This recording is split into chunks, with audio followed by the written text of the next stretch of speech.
Hello everybody! My name is Sylvain Rochon and I'm getting people to expand their human experience using cutting-edge technology. Today we'll be talking about the future of medicine.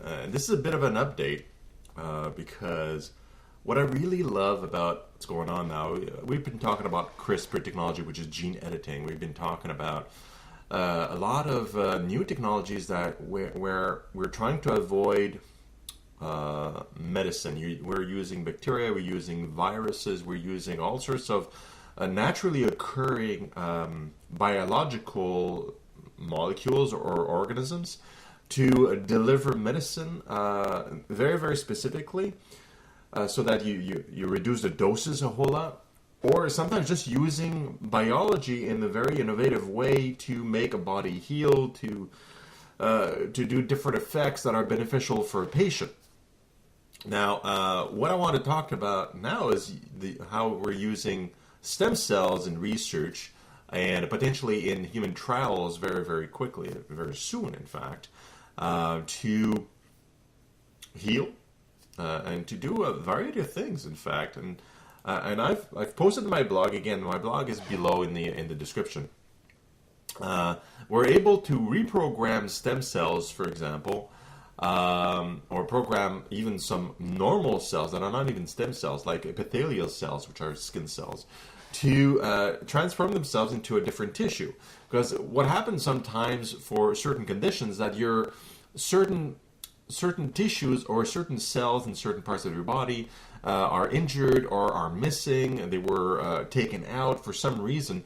It's very useful to transform or reprogram some of the surrounding cells to become those cells using the genetic code and the intracellular and the intercellular communication that happens in different areas of your body to essentially replenish the missing or the defective cells. And we're successful at actually doing that. So we're doing that with stem cells. We have stem cells in the body, in bone marrow, and other locations. And we can decide, okay, well, we can reprogram the stem cells to do certain tasks and to become certain cell types. We've been doing that for a while. And in some of the exciting news I've had in the next few weeks, as you know, I always love to get real news, and I'm posting all the links in my blog.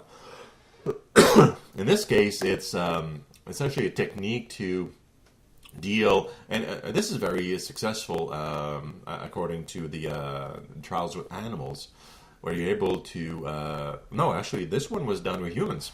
A number of humans, I think a couple of dozen, I believe, where they were able to treat muscular sclerosis, which is a degenerative autoimmune disease. Basically, it's your immune system that is attacking the sheathing around, attacking the muscles, that eventually your muscles just don't work anymore, and people eventually die of it.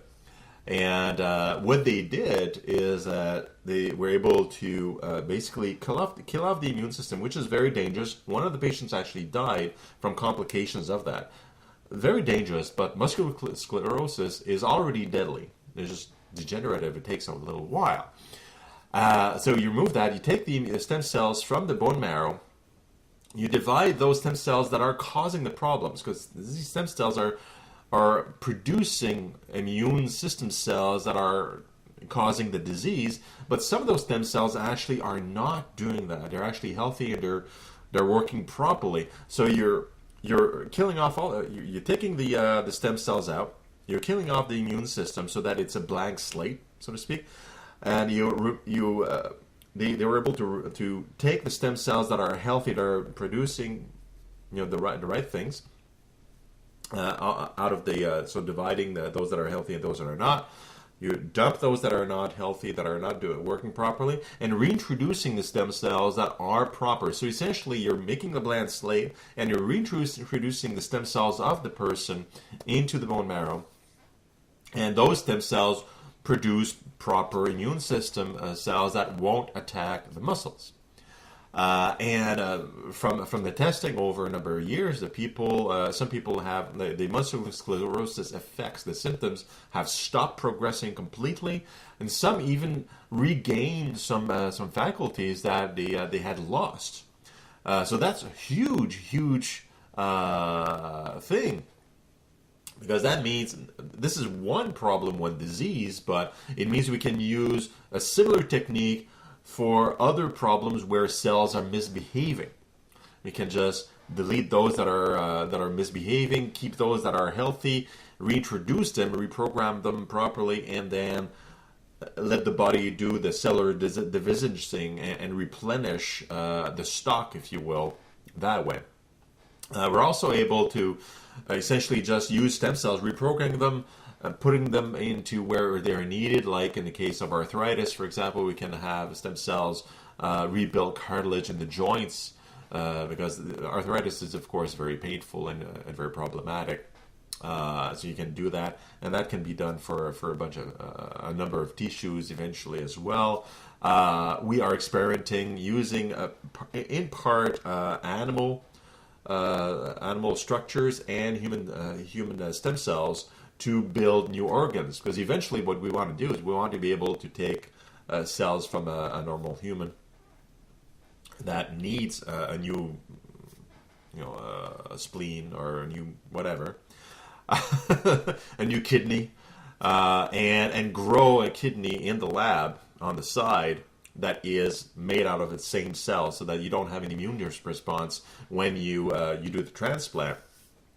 So we've had a lot of progress with that. And what's also very, very cool, which doesn't involve stem cells, it's actually reprogramming of differentiated cells into other cells.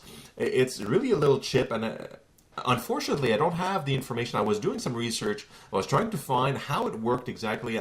It looks like a microchip. It's a chip. It delivers macromolecules like DNA and other molecules. It doesn't really, the information I have doesn't really say exactly, probably because they want to keep it on the wraps, and they probably want to sell the technique and whatnot.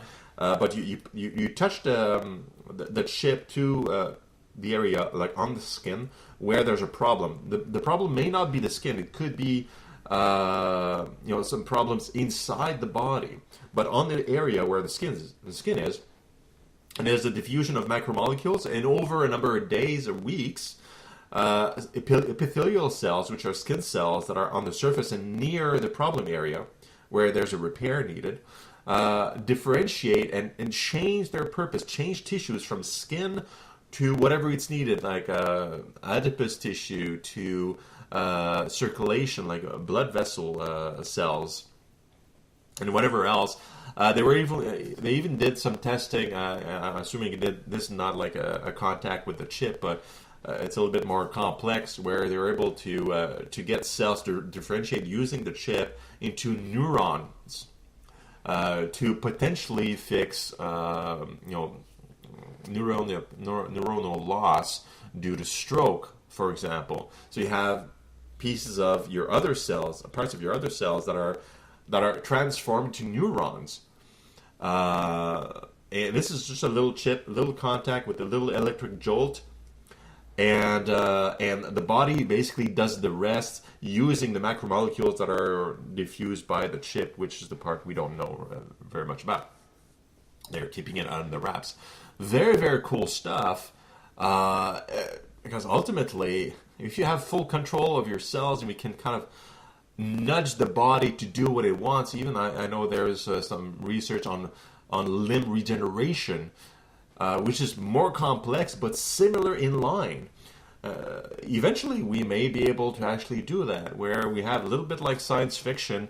You have your arm is amputated, and then over a number of weeks or months, your limb would grow back using certain techniques like that, by coaxing the cells on the stump to actually produce and recreate the body according to its DNA map, right? Because it has a DNA map. When you're an embryo and creates a body, it can recreate that by cell division. Entirely possible. We haven't gone there quite yet, but lizards are able to do it. So if lizards can do it, it's fairly likely mammals can do it, because our genetic composition is not all that different. Anyway, that's going to be it for now. I wish you a great week coming up, and I will catch up with you and talk about something else next week. I believe it's going to be a little bit more technical. We'll see about that. Ciao for now. I'll talk to you later.